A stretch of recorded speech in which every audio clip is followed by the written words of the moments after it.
ఏపీలో ప్రజాస్వామ్య పాలన సాగడం లేదని రెడ్ బుక్ రాజ్యాంగం నడుస్తోందని మండిపడ్డారు వైఎస్ఆర్సీపీ నాయకులు. హిందూపురంలో వైఎస్ఆర్సీపీ కార్యాలయంపై జరిగిన దాడిని ఖండిస్తూ కడపలో పెద్ద ఎత్తున నిరసన కార్యక్రమం చేపట్టారు. అంబేద్కర్ సర్కిల్ వద్ద బైఠాయించి ప్రభుత్వానికి వ్యతిరేకంగా నినాదాలు చేశారు. రాష్ట్రంలో రెడ్ బుక్ పేరుతో విచ్చలవిడిగా దాడులకు పాల్పడుతున్నారని అన్నారు. శాంతియుతంగా ఉన్న రాష్ట్రంలో అల్లర్లు చేస్తూ శాంతి భద్రతలకు విఘాతం కలిగిస్తున్నా ఇంతవరకు ఎందుకు చర్యలు తీసుకోవడం లేదంటూ ప్రశ్నించారు. వైఎస్ఆర్సీపీ కార్యాలయంపై దాడి చేసిన వారిని వెంటనే అరెస్ట్ చేయాలని డిమాండ్ చేశారు. ప్రభుత్వం వచ్చి 2 సంవత్సరాలు అవుతున్నా ఇంకా కూడా ఈ పద్ధతులు రెడ్ బుక్ రాజ్యాంగం పద్ధతులు మార్చుకోకుండా వైఎస్ఆర్ కాంగ్రెస్ పార్టీ హిందూపురం ఆఫీస్పై దుండగులు దాడి చేసి దారుణంగా పగలగొడితే ప్రభుత్వం ఇంతటి వరకు కూడా నైతిక బాధ్యత వహించడం లేదు.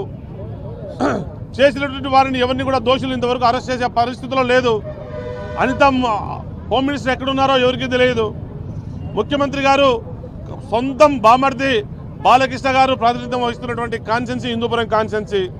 మరి అటువంటి కాన్స్టిట్యున్సీలో ఏం మెసేజ్ ఇవ్వాలని చెప్పేసి అంటే ఈ ప్రజాస్వామ్య దేశంలో ప్రజాస్వామ్యంలో అధికార కూటమి తప్ప ఎవరూ ఉండకూడదా అని మేము ప్రశ్నిస్తూ ఉన్నాం.